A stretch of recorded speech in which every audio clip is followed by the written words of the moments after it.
నమస్కారం. ఘంటారావానికి స్వాగతం. ముందుగా ప్రధానాంశాలు. నదీ జలాలే ప్రధానాంశంగా నేటి నుంచి అసెంబ్లీ సమావేశాలు. పలు ఆర్డినెన్స్ల స్థానంలో బిల్లులు ప్రవేశపెట్టనున్న సర్కార్. సభలో నదీ జలాలు సహా పాలనా వైఫల్యాలపై నిలదీయాలన్న కేసీఆర్. బీఆర్ఎస్ వైఖరిని ఎండగట్టాలని సీఎం రేవంత్ రెడ్డి దిశానిర్దేశం. యలమంచిలి వద్ద ఎర్నాకుళం ఎక్స్ప్రెస్లో అగ్ని ప్రమాదం. 2 బోగీలు దగ్ధం, 1 మృతి.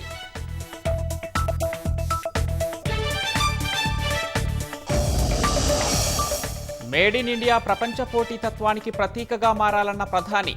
సేవల రంగంలో రారాజుగా మార్చాలని రాష్ట్రాల సీఎస్లకు పిలుపు.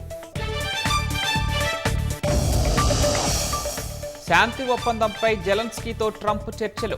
95% ప్రతిపాదనలకు రష్యా, ఉక్రెయిన్ అంగీకరించినట్లు వెల్లడి.